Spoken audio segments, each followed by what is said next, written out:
Hello children, how are you? I hope you all are doing well.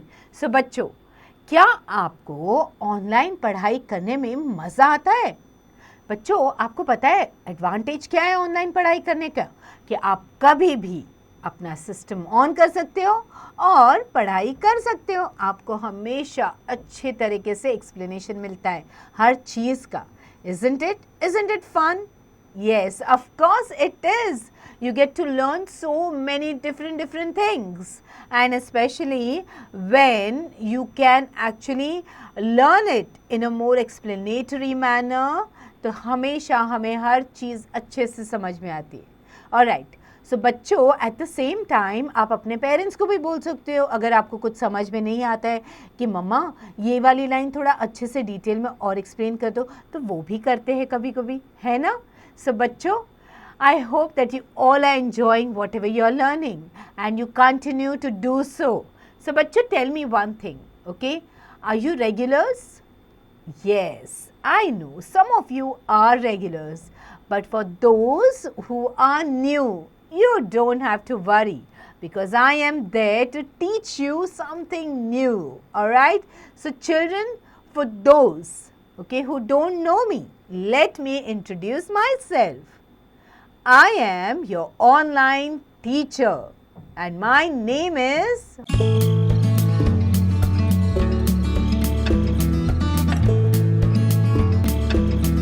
That's right, my name is Bhagyashri and today I am going to teach you something very new, something very exciting. So bachcho, let's start with our chapter.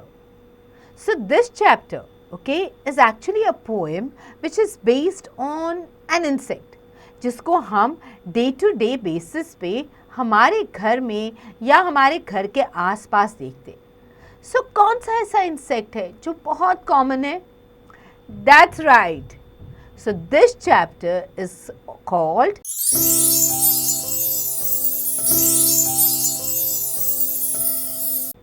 ants.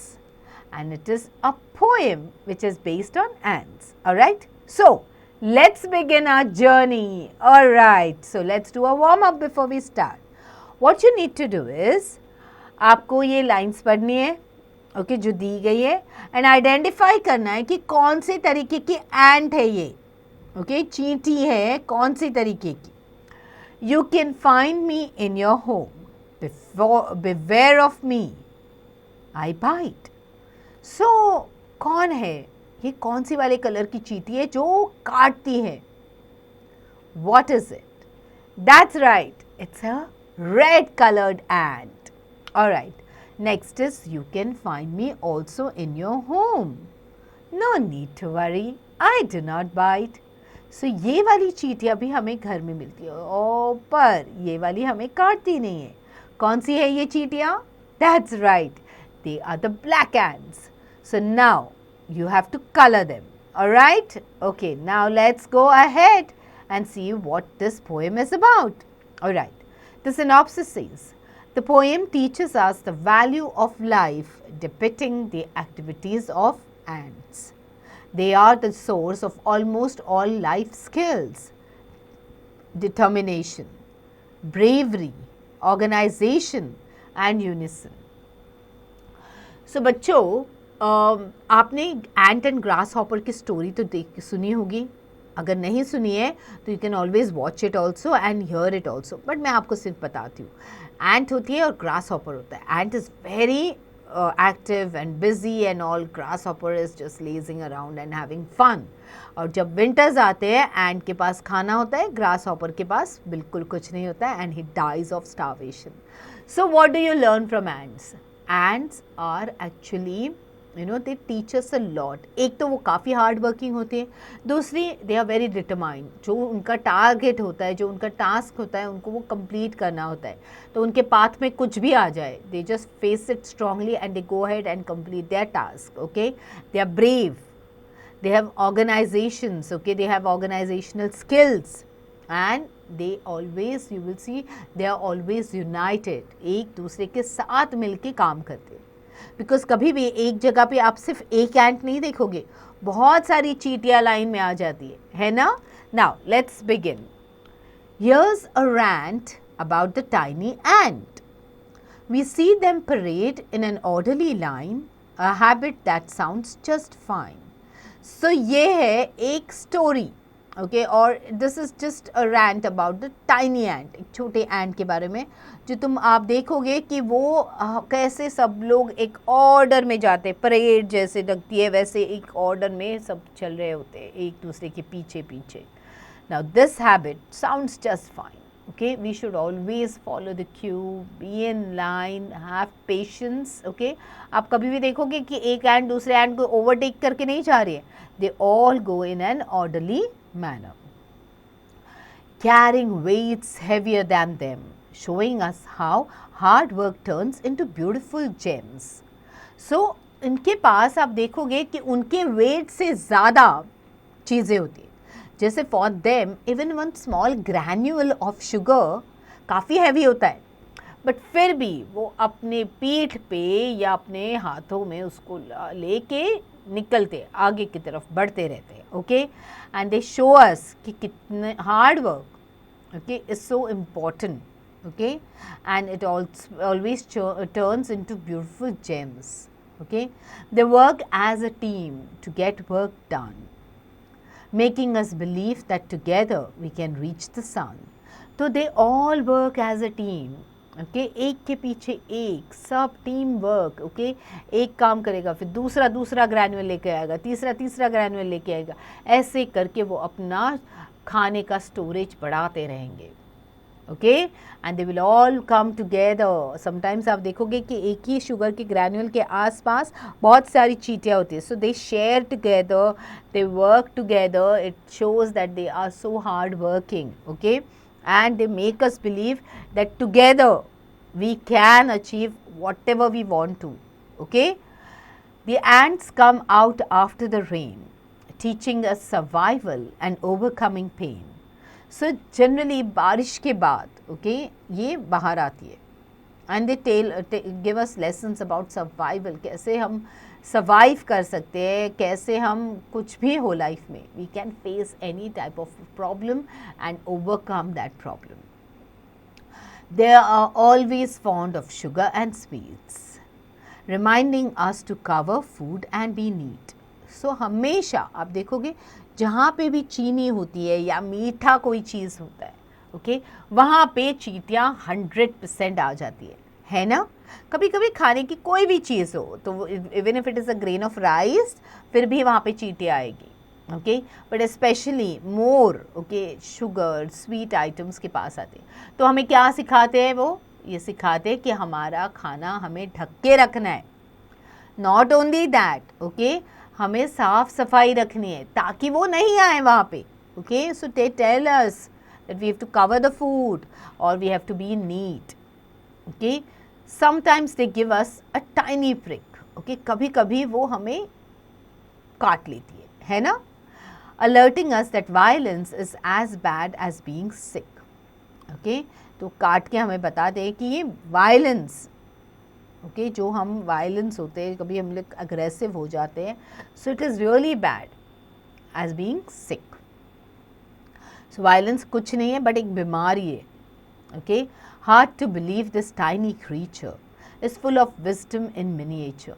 So it's really very difficult to believe कि ये एक छोटे सा insect चींटी हमें बहुत सारे life lesson सिखाती है. ओके, हमें सिखाती है कि कैसे वाइज बनना है, कैसे यूनाइटेड रहना है, कैसे टीम वर्क करना है, हार्ड वर्क करना है. Okay, how you have to be determined. Okay, तो आप देखोगे उनका डिटर्मिनेशन बहुत होता है. जैसे ही उनको कुछ भी मीठा मिल जाता है कैसे वो साथ में आ जाते हैं, उसको लेके जाते पीस को, ऐसे नहीं कि बैठ के खा रही है, उसको साथ में लेके जाते हैं. And they take it to a place where they are all living. Okay, now this is the author of this poem is not known, the poet of this poem is not known, it's written by someone. Okay, but it's a beautiful poem and वो हमें काफ़ी सारे life lessons सिखाती है. Alright, let's look at the words to know. Rant means go on speaking continuously in a loud, angry and confused way. So it is like a conversation between two ants which is really loud for them, and बोलते बोलते चल रहे थे, कुछ आप देखोगे वो हमारे एक दूसरे के पास आते, फिर आगे जाते, फिर you know then they start going ahead. Okay, survival is to continue to live और एग्जिस्ट. प्रिक मतलब फियर्स करना, ओके, काटना, चुभना. Okay, wisdom is a quality of having good knowledge. And miniature is a copy of something which is much smaller than the original. Okay, miniature सबसे छोटा, copy of something which is very much smaller than the original one. Alright, so बच्चों, do read this beautiful poem and then attempt the question answers. Alright, so question answers में आपको आएगा reference to context, जिसमें आपको एक stanza मिलेगा poem का, उसके basis पे questions होंगे जो आपको answer करने. फिर answer the following questions में आपको question answers के जवाब देने हैं which are based on the poem that we have just read. Okay, now complete the boxes with information from the poem. Poem से information लेके आपको ये complete करना है. Okay, moral lessons for human life में आता है, this is the habit which is just fine. Okay, so जो भी hints दिए उसके हिसाब से आपको लिखना है. Alright, think and answer में you have to use your creativity and आपको answer करना है. Okay, now let's move on to the grammar studies. So बच्चों, आपने देखा होगा जब भी आप कोई सेंटेंस लिखते हो तो उसमें आप काफ़ी सारे सिंबल्स यूज़ करते हो. जैसे एक डॉट यूज़ करते हो. So what is that dot? That is a full stop. कभी कभी हम अपॉस्ट्रोफी यूज़ करते हैं. So what is an apostrophe? Okay, ना अपॉस्ट्रोफी एक पंक्चुएशन मार्क होता है, okay, which shows the possession और ओनरशिप. सो कोई चीज़ या कोई भी चीज़ हो जो अगर किसी को बिलोंग करती है और हम उसके कॉन्टेक्स्ट में बात करें तो हम लोग हमेशा किसकी वो चीज़ है उसके आगे अपॉस्ट्रोफी लगा देते, अपॉस्ट्रोफी एस लगा देते. So it tells us that particular thing belongs to someone, okay, और इज पोजेस्ड बाय समवन. जैसे rule number 1, generally we use apostrophe in place of the preposition of. Okay, तो of की जगह पे हम use करते हैं apostrophe. The house of Rustam, तो instead of writing the house of Rustam हम क्या यूज करते हैं? रुस्तम्स हाउस. सो रुस्तम के बाद अपॉस्ट्रोफी एस, हाउस, मतलब that house belongs to Rustam. तो सेम मीनिंग है, but instead of putting it in a longer sentence we use apostrophe which gives it a shorter version and means that it belongs to someone. School of girls, girls school. Okay, now second rule, for nouns not ending in s, apostrophe comes as Jack's book, the man's notebook. अगर कोई noun s से end नहीं हो रहा है तो हम उसको apostrophe के, जैसे Jack is a noun. अब जैक एस से एंड हो रहा है, नहीं, Jack is ending with what? K. तो के के बाद हम अपॉस्ट्रोफी एस लिखेंगे. तो it says that Jack's book, the book of Jack. Okay, so Jack's book, the man's notebook. Man में एन आ रहा है, ओके, इसके लिए हम एन के बाद अपॉस्ट्रोफी लगाएंगे और एस लिखेंगे. Now if your noun is ending with S, okay, apostrophe comes as ladies room. So ladies में one lady singular, many ladies plural. तो हम जब ladies की बात करते हैं, okay, so s is coming in the end. So s के बाद हम सिर्फ apostrophe का sign बनाएंगे, symbol बनाएंगे, okay, and we will not write s again. Okay, it says that it is ladies room. Okay, dogs race, अब dogs के बाद अपॉस्ट्रोफी लगाएंगे. Clear? Now let's use apostrophe removing of. A car of Sam, Sam's car, SAM apostrophe S, car. Okay, the hostel of girls, so यहाँ पे girls GIRLS apostrophe hostel. Clear? So बाकी आपको खुद से करना है. Now add apostrophe wherever necessary. अब आपको ये सेंटेंस पढ़ना है, जहाँ पे भी अपॉस्ट्रोफी की ज़रूरत है वहाँ पे लगाने. Why is the cat eating from the parrot's dish? So किसकी dish है? Parrot की.